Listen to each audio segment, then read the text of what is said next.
Hello বন্ধুরা, সিমি কিচেনে সবাইকে নমস্কার জানাই। আজকে আমি রান্না করব ডিম কারি, আলু দিয়ে ডিমের ঝোল বানাবো। ডিমটা হালকা হালকা চিড়ে নিচ্ছি, মশলা ঢুকে ভিতরে। ডিমটা আমি আগে সিদ্ধ করে নিয়েছি, সিদ্ধ দেখানো হয়নি। এখানে আমি আলুটাও কেটে নিয়েছি, নতুন আলু। এখানে রসুন পেঁয়াজও কেটে নিয়েছি। ডিমটা আমি এখন ভেজে নেব। ডিম ভাজার জন্য আমি কড়াইতে দিয়ে দেবো সরষের তেল।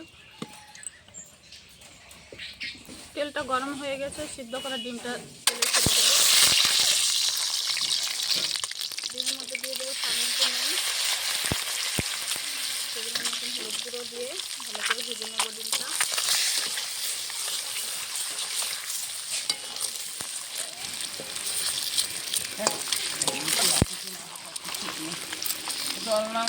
ডিমটা ভাজা হয়ে গেছে, আমি তুলে নেবো।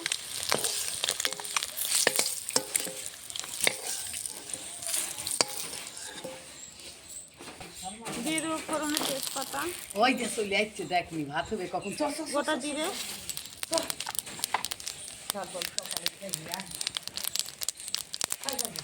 দিয়ে দেবো পেঁয়াজ কুচি,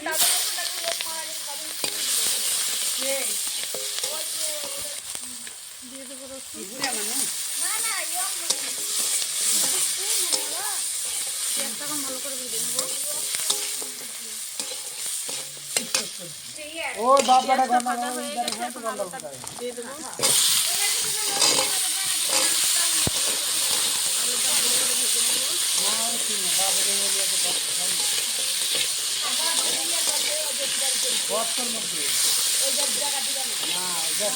দিয়ে দেবো স্বাদ মতো নুন, পরিমাণ মতন হলুদ গুঁড়ো দিয়ে ভালো করে ভেজে নেবো আলুটা।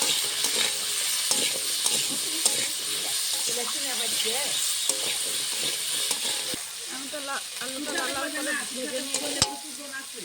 দিয়ে দেবো মশলা পিষে রাখা, কাঁচা লঙ্কা, আদা, জিরে, রসুন একসঙ্গে বাটা।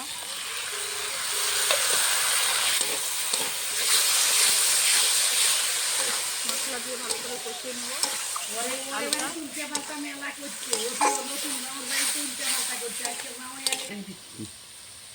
মশলাটা কষানো হওয়ার মধ্যে দিয়ে দেবো ধনে গুঁড়ো, লঙ্কা গুঁড়ো, জিরে গুঁড়ো।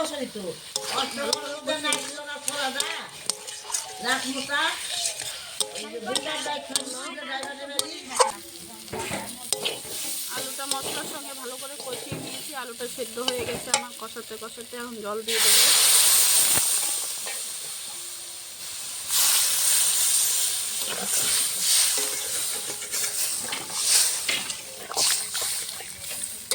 জলটা ফুটে উঠলে ডিম দিয়ে দেবো।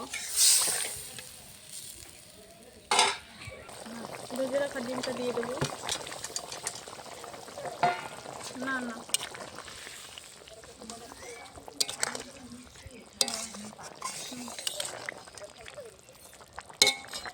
না শরীরে ডিমের তরকারিটা হয়ে গেছে, এখন আমি নামিয়ে নেব। কাঁচা লঙ্কা বেটে তরকারিটা করেছি, শুকনো লঙ্কা দিইনি। তরকারিটা আমি নামিয়ে নিচ্ছি, হয়ে গেছে।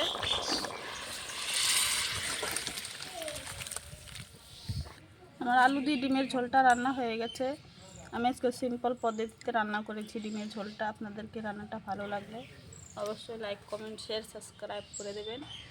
আজকের মতন ভিডিওটি অবধি, আবার কালকে দেখা করছি।